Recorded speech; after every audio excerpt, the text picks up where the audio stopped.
నమస్కారం. నా పేరు Archana. Welcome to ER stories. ఈరోజు కథ ప్రేమ మధురిమ. నీ శరీరంతో కలవడం వల్ల వచ్చిన ఈ కడుపులో ఉన్న బిడ్డని నువ్వు అనుమానిస్తున్నావు. ఆ 7 monthsలో ఇంకేదైనా జరగచ్చు.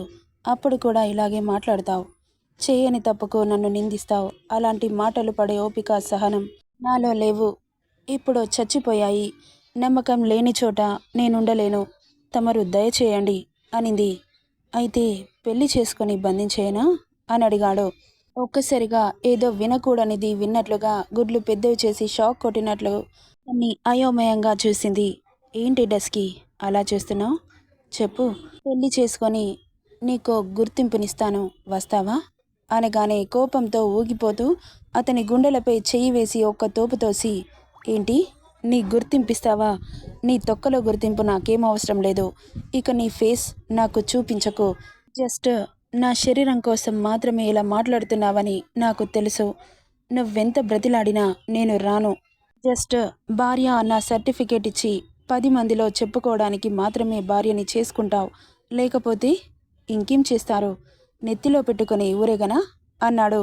అయ్యా మహాప్రభు, తమరు మోయాల్సిన అవసరం లేదు. దయచేసి ఇక్కడి నుండి వెళ్ళిపోండి. నన్ను బ్రతకనివ్వండి అంటుంటే ఆమె పీక పట్టాడు. ఏంటి బ్రతిలాడుతున్నాను కదా అని తెగ మీదకి పోతున్నావు? నా స్టేటస్కి నా ఇంట్లో పని మనిషిగా కూడా సరిపోవు. అలాంటిది నా భార్య స్థానం ఇస్తాను అంటుంటే పొగరుగా మాట్లాడుతున్నావు. ఎలా పెళ్లి చేసుకోవో నేను చూస్తాను అని చెప్పి ఆమెను విసురుగా వదిలి, నేను నీ దగ్గరికి రావడమే ఎక్కువ. అలాంటిది రమ్మని ప్రేమగా పిలిచాను, బుజ్జగించాను. అయినా నీ పొగరు చూపిస్తున్నావు. పొగరు బలుపు నాకు అనవసరం. కరెక్ట్ 1 week టైం ఇస్తున్నా. రాలేదంటే ఎత్తుకెళ్ళిపోతా. నా పంతం నెగ్గడం ముఖ్యం అని వార్నింగ్ టోన్లో చెప్పి వెళ్ళిపోతుంటే, అంటే నా ఇష్టంతో పని లేదా? నీ బోడీ ఇష్టం ఎవడికి కావాలి?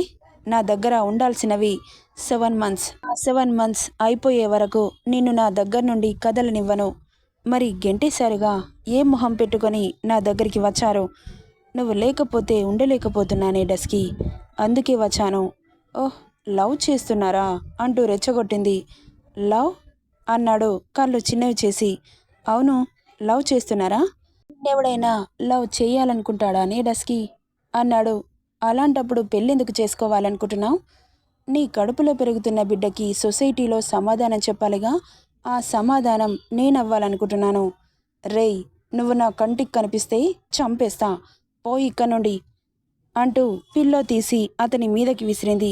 దాన్ని క్యాచ్ పట్టుకుంటూ ఆమె గుండెల మీద ఉన్న బెడ్షీట్ని గట్టిగా పట్టుకొని అటు ఇటు కదులుతుంటే సన్నటి నాభి కనిపించకుండా అతన్ని ఊరిస్తుంటే అతని పెదవులు సన్నగా సాగి క్షణాల్లో ఆమెను చేరి టవల్ లోపలి నుండి ఆమె నడుం మీద చెయ్యి పొనిస్తూ బెడ్కి అదిమి ఆమె మీదకి చేరి ఇద్దరికీ కలిపి బెడ్షీట్ కప్పాడు.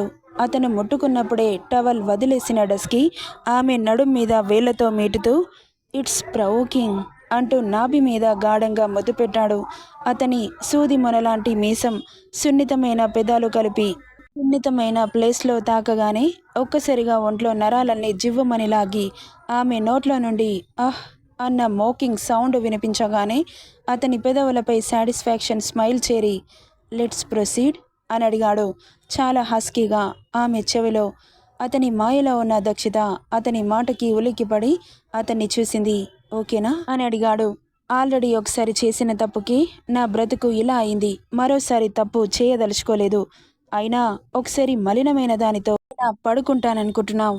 ఒక్కసారైనా, 2 సార్లైనా, 100 సార్లైనా మలినమైనట్లే కదా.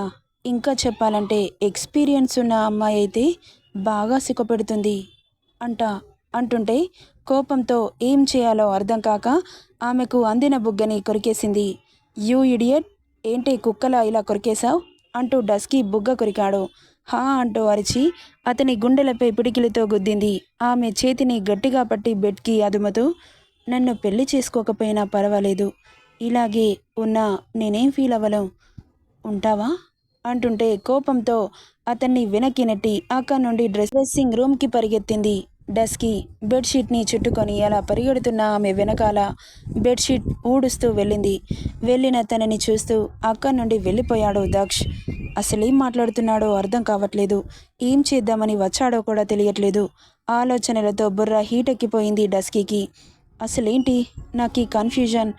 బయటకు వస్తున్న దక్షని చూసి బాబు అన్న పిలుపుకి ముందుకు అడిగేసేవాడు అక్కడే ఆగాడు. వెనక్కి తిరిగి చూడలేదు. సుహాసిని దగ్గరికి వచ్చి నాన్న దక్ష్ అని అతని బుగ్గ మీద చెయ్యి వెయ్యబోతుంటే దూరం జరిగాడు. ప్లీజ్ నానా, నేను చెప్పేది ఒక్కసారి విను అంటూ ఆమె చేతిలో ఉన్న ఫుడ్ ప్లేట్ని అతని ముందుకు పెట్టింది. సుహాసిని తల తిప్పి ఒక్క చూపు చూశాడు. అతని చూపుకి భయపడి వెనకడుగేసింది. అత్త, తను నీ కొడుకు మీద సర్వ హక్కులుంటాయి. ఆయనకి ప్రేమ పంచడంలో తప్పేం లేదు. నువ్వు తినిపించు అంటుంటే తల తిప్పి దక్షితని గుడ్లు ఉరిమి చూస్తూ ఏంటి ఎక్కువ చేస్తున్నావు? నీ లిమిట్స్ ఏంటో మర్చిపోయావా? ప్రేమలో లిమిట్స్ ఉండవు. నేను నీతో పాటు రావాలి అంటే తల్లిగా తనని యాక్సెప్ట్ చేస్తే ఇప్పుడే ఈ క్షణమే నీ వెంట నడుస్తాను అంటుంటే ఒక్క అంగలో ఆమెను చేరి ఆమె దవడలు పట్టి ఏంటి ఆవిడ గారిని అడ్డం పెట్టుకొని నాతో గేమ్స్ ఆడదామనుకుంటున్నావా? అది నీ వల్ల కాదు. చూడు డస్కీ, 7 months నా దగ్గర ఉండాలన్న పంతంతో నిన్ను ఇక్కడి నుండి తీసుకెళ్లాలనుకున్నాను. బట్ నువ్వు నాతో సెంటి డ్రామాస్ ఆడుతున్నావు. దీన్ని అడ్డం పెట్టుకుని ప్రతి అడ్డమైన వాళ్ళని నాకు దగ్గర చేయాలనుకుంటే నా పంతాన్ని కూడా వదిలి వెళ్ళిపోతాను అని వెనక్కి నెట్టేబోయి కోపాన్ని కంట్రోల్ చేసుకుంటూ విసురుగా వదిలి అక్కడి నుండి వెళ్ళిపోయాడు దక్ష్. ఇక వెళ్తున్న తనని చూసి ఏడుస్తూ లోపలికి వెళ్ళిపోయింది సుహాసిని.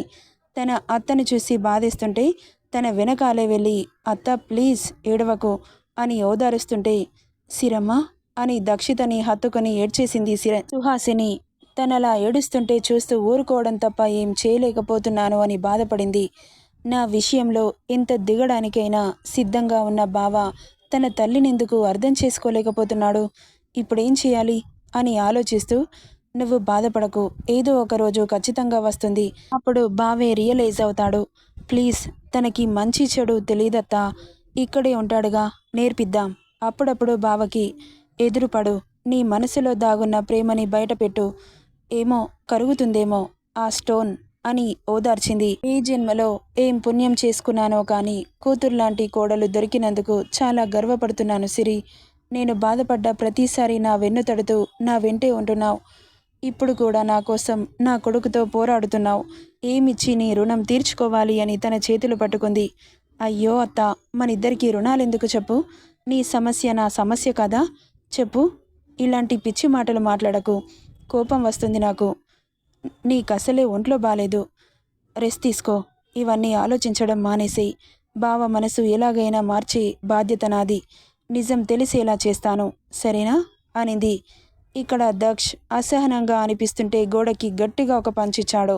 అది సిమెంట్ గోడ అవడంతో చేతికి గీసుకుపోయి తన చర్మాన్ని చీలుస్తూ రక్తం బొట్లు బొట్లు కారుతుంటే చేత్తో ఎదురుగా టేబుల్ పై ఉన్న సిగర్ ప్యాకెట్ తీసుకొని ఒక్కో సిగార్ని కాలుస్తూ బాల్కనీలో కూర్చున్న దక్ష్ శూన్యంలోకి చూస్తూ ఆలోచనలో పడ్డాడు.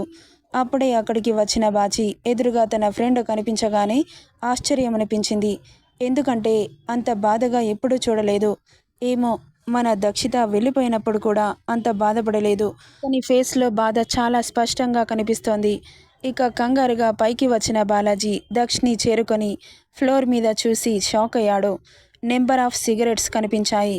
కోపంతో అతని చేతిలో ఉన్న సిగరెట్ని విసిరికొట్టాడు. ఏదో ఆలోచనలో ఉన్న దక్ష్ ఎప్పుడైతే అతని చేతిలో ఉన్న సిగరెట్ జారిపోయిందో అప్పుడే అతని గుప్పిట్లో బాలాజీ పీక బిగిసింది. దక్ష్ చేతిని విసిరికొట్టి ఏంట్రా, ఏం చేస్తున్నావు? ఇవన్నీ తాగి చేస్తావా? అసలెందుకురా ఇన్ని ప్యాకెట్స్ తాగేశావు? అసలేమనుకుంటున్నావు? బ్రతుకుతావా ఇలా స్మోక్ చేసి? పిచ్చిగాని పట్టిందా నీకు? అంత బాధగా ఉంటే తనని ప్రేమగా పిలు, వస్తుంది. అంతేగాని బెదిరించి బ్లాక్మెయిల్ చేస్తే రాదు. ఏంటి బే, నాకే నేర్పిస్తున్నావా ఎలా మాట్లాడాలో? అది లేకపోతే నేను చస్తాను అనుకుంటున్నావా? ఈ షూటింగ్ అవ్వగానే వెళ్ళిపోదాం. అదొద్దు నాకు. ఏమైందిరా నీకు? ఎందుకు ఇలా మాట్లాడుతున్నావు? ఆవిడ గారిని యాక్సెప్ట్ చేస్తే అది నాతో వస్తానంటోంది, ఆశ చూపిస్తోంది. నాకు అలాంటిది అవసరం లేదు. అది ఎలా పోతే నాకే, ఎన్ని తప్పులు చేసినా క్షమించి నాతో తీసుకెళ్ళాలి అనుకున్నాను. బట్ అది నాకు కరెక్ట్ కాదు. చిటికేస్తే వస్తారా నెంబర్ ఆఫ్ గర్ల్స్. బట్ నేను అలాంటివానా అని గుడ్లు ఉరిమి చూస్తూ అడుగుతుంటే లేదు అన్నట్లు తలూపాడు. మరి నేనెందుకు దాని వెంటపడాలి? అవసరం లేదు కదా నాకు.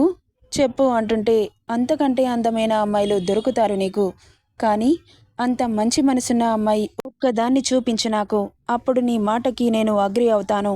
అందం కొన్ని రోజులు మాత్రమే ఉంటుంది. మంచి మనసు చచ్చే వరకు నీతోనే ఉంటుంది. దక్షిత ప్రేమించినట్లు నిన్ను ఎవరు ప్రేమిస్తారు? నాకు ఒక్కరిని చూపించు అంటుంటే ఐ హేట్ దట్ లవ్. నాకు అలాంటి ప్రేమలు వద్దు. నేను ఇలాగే ఉంటాను, నాలాగే ఉంటాను. అయితే సరే, దక్షితని చూడకుండా 2 రోజులు ఉండు. అప్పుడు నమ్ముతాను నువ్వు లైఫ్ లాంగ్ తను లేకుండా ఉండగలుగుతావని. కనీసం మనసులో కూడా తలుచుకోకూడదు. అలా తలుచుకుంటే నువ్వు ఓడిపోయినట్లే. నాకు చెప్పకపోయినా పర్వాలేదు. నిన్ను నువ్వు మోసం చేసుకోకు. అండ్ వన్ మోర్ థింగ్, ఎవరి ప్రేమ నిజమో ఎవరి ప్రేమ అబద్ధమో ఇప్పటికైనా తెలుసుకో అని పట్టుకున్న కాలర్ని విడిపించుకొని వెళ్ళిపోయాడు బాలాజీ. వెళ్తున్న అతన్ని చూసి ఫుల్ బాటిల్ ఎత్తేశాడు. ఏంటి ఈయన ఇలా డ్రింక్ చేస్తున్నాడు? నేనన్న మాటలకి హర్ట్ అయ్యాడా? ఎందుకు ఇలా చేస్తున్నావు బావా? నీ కళ్ళ ముందున్న పొరలని తీసేసేయి. ఒకసారి నీ మనసుతో ఆలోచించు. ఎవరు ఎలాంటి వారో అర్థమవుతుంది అని. అతను మార్నింగ్ నుండి ఏం తినకపోవడంతో లంచ్ తీసుకెళ్దామా అనిపించింది. ఇప్పుడు గనక నేను తగ్గితే అతను మారడు. సరే కానీ చేతికి ఏమైంది? రక్తం కనిపిస్తోంది అని కంగారుగా అనిపిస్తుంటే అతని చేరాలని ముందుకు అడుగు వేయబోతుంటే వద్దు, ఏం జరిగినా బావ దగ్గరికి వెళ్ళకూడదు. అతని మనసు మారాలి. మంచివాళ్ళు ఎవరో చెడ్డవాళ్ళెవరో తెలుసుకోవాలి. విషయంలో రియలైజ్ అవ్వాలి. నేను మాట్లాడకపోతే రియలైజ్ అవుతాడా? ఈ గ్యాప్లో అత్తని బావకి దగ్గర చేస్తే ఏం చేయాలబ్బా? బావ మీద అత్తకి ఎనలేని ప్రేమ ఉందని తెలియజేయాలి అని ఆలోచిస్తూ ఉండిపోయింది. ఆమె భుజం మీద పడ్డ చేతికి ఉలికిపడి వెనక్కి తిరిగి చూసింది దక్షిత. ఏమింది సిరి? బావని గదిలోకి వచ్చాడా? ఏమన్నాడు? నీకు తెలుసా అమ్మా అని అడిగింది తల్లిని చూసి. తెలుసు. మరెందుకు ఆపలేదు? నా అల్లుడే కదా. అల్లుడైతే మాత్రం పరాయి మగాడిని లోపలికి పంపిస్తావా? పరాయి మగాడు ఎందుకు అవుతాడు? నీ కడుపులో పెరుగుతున్న బిడ్డకి తండ్రి అవుతాడు గాని. అదేంటమ్మా, బావ నన్ను నా కడుపుని యాక్సెప్ట్ చేయట్లేదు కదా. అల్లుడి గారికి లౌక్యం తెలీదే, మంచి చెడు తెలీదు. మనమే దగ్గరుండి నేర్పిద్దాం. ఎలా అమ్మా? ఇన్ని రోజులు బావ దగ్గరే ఉండి ప్రేమ విలువ తెలియాలని ఎన్ని కష్టాలు పడ్డానో తెలుసా? అయినా కానీ పిచ్చిగా మాట్లాడి కోపం తెప్పిస్తున్నాడు. నేను కావాలి అంటాడు, నా మీద ప్రేమ లేదంటాడు. నేను దగ్గరుంటే హాయిగా ఉందంటాడు. ఏంటి అలా అన్నాడా? అవును. మరి నువ్వు దగ్గరుంటే హ్యాపీగా ఉంది అన్నాడు అంటే నువ్వంటే ఇష్టం ఉన్నట్లే కదా. మెల్లిమెల్లిగా అతని మనసు మారుతుందని అర్థం కదా. నువ్వు తన కన్న తల్లి తాలూకు అని తెలిసినా కానీ నువ్వు కావాలంటున్నాడు. అక్కడే అర్థమవ్వట్లేదా అల్లుడు గారికి నువ్వంటే ఇష్టమని? తనలో కొంచెం కొంచెంగా మార్పు వస్తుందని? ఒక్కసారి ఆలోచించు. నువ్వు నీ బ్యాక్గ్రౌండ్ అంతా దాచిపెట్టి బావ దగ్గర ఉన్నావు. ఇప్పుడు నిజం తెలిసింది. అయినా కానీ నీ మీద ఎలాంటి కోపం లేకుండా నువ్వు కావాలి, నువ్వు రావాలి అంటున్నాడు. చేసిన తప్పులన్నీ క్షమించి, అమ్మా నేను తప్పు చేయలేదు, నిజాన్ని దాచాను. నిజాలంటే బావకి ఇష్టం లేదు కదా. ఆ విషయం నీకు తెలుసు కదా. ఇప్పుడు నువ్వు తప్పు చేసినట్లే అవుతుంది కానీ దాచినట్లు ఎలా అవుతుంది? ఇన్ని రోజుల కాలంలో నువ్వెవరివో ఎక్కడి నుండి వచ్చావో ఒక్కసారైనా అడగలేదా? అనగానే ఆలోచించి అడిగాడు అనింది.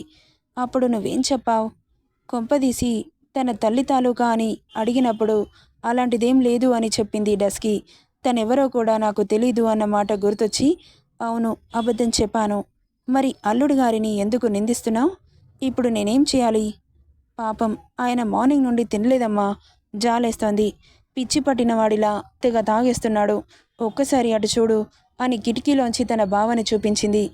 ఇప్పుడు బావ దగ్గరికి వెళ్ళాల్సింది నేను కాదు, అత్తను పంపించాలి. తనని కొంచెం కొంచెంగా దగ్గర చేయాలి. డైరెక్ట్గా ముందుకు పంపిస్తే తిట్టి అవతలికి పంపిస్తాడు. వాళ్ళిద్దరూ ఎదురయ్యే సందర్భం ఒకటి రావాలి. తల్లి ప్రేమ ఎలాంటిదో రుచి చూపించాలి. అది ఎలా సాధ్యమవుతుంది? అనగానే సావిత్రి కూడా ఆలోచనలో పడింది. నెక్స్ట్ పార్ట్లో ఏం జరుగుతుందో చూద్దాం. ఈ స్టోరీ ఎలా ఉందో కామెంట్ చేయండి guys. Thank you for listening.